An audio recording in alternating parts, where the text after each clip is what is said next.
हुक्मरान तो वो थे, लोगों की दहलीज पे अमन देने वाले, लोगों की चौखट पे जो है वो नूर बांटने वाले। हजरत उमर दिन को तख्ते हुकूमत पे बैठते थे और उनका तख्त को सोने जबरजत का नहीं था, मस्जिद नबवी की चटाई थी, और सारा दिन वहां बैठ के लोगों की बातें सुनते। और जब रात के अंधेरे गहरे होते, उमर भेष बदल के मदीने की गलियों का गश्त करते। कहा तुम्हारे घर से धुआं निकल रहा है और बच्चे रो रहे हैं, उनको खाना क्यों नहीं देती? कहने लगी उमर की जान को रो रही। उमर के पांव तले से जमीन निकल गई। कहा क्या हुआ?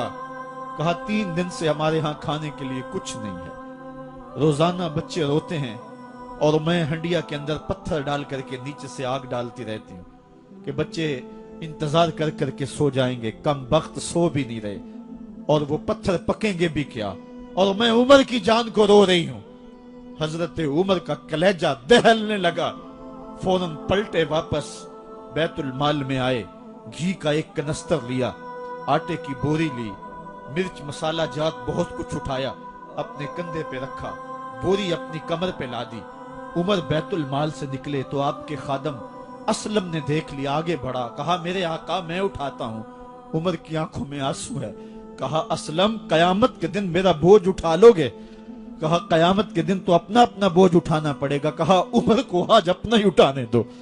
हजरत उमर वो घी का कनस्तर और वो आटे की बोरी सर पे उठाए हैं और उस खातून के घर जाते हैं और दस्तक देते हैं। वो जब देखती है उसकी जान में जान आ जाती है। कहा जल्दी जल्दी आटा गूंदो, और उमर सब्जी काटने लग जाते हैं।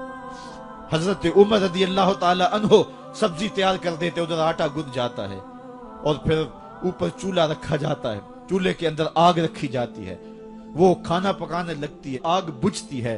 तारीख ने लिखा है आग बुझने लगती है, उमर झुक करके फूंके मारता है, उमर झुक झुक के फूंके मारता है। खाना पक गया और बच्चों के सामने खाना रख दिया, बच्चे खा रहे हैं। अब बच्चे रो रो के निढाल हो चुके थे। हजरत उमर अपने हाथों को और अपने घुटनों को और अपने पांव को जमीन पे लगा के, जिस तरह बकरी का बच्चा चलता है वेड़े के अंदर, कभी इधर चलते हैं कभी इधर चलते हैं, ताकि बच्चे मुझे देख के खुश हों और दिल में कहते उमर जितना रुलाया है अब इतना हंसाना भी पड़ेगा।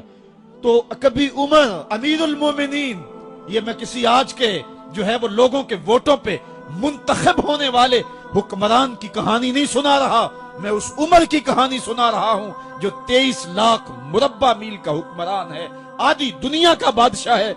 हजरत उमर जो है जिस तरह बकरी का बच्चा चलता है, इस तरह अपने हाथ और अपने घुटने जमीन पे टेक करके जो है वो इस तरह चलते हैं।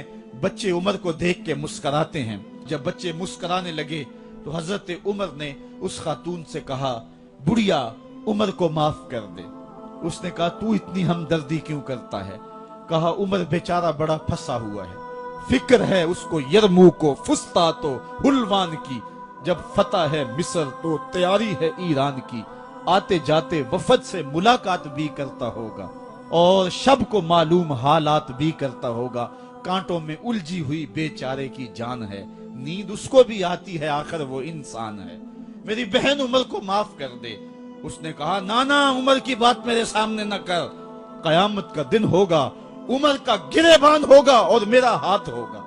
जब उसने ये बात कही तो उमर बर्दाश्त न कर सके, बच्चों की तरह बिलक बिलक कर रोने लगे। कहा वो बदनसीब उमर तेरे सामने है, आज ही कहला जो कहना है, कयामत के दिन मुझे माफ रखना। उसने कहा तू उमर है? कहा बदनसीब उमर तेरे सामने खड़ा हूं। मेरे उमर कहते हैं अगर दजला के किनारे एक बकरी का बच्चा भी प्यासा मर गया, उसका हिसाब भी उमर से लिया जाएगा।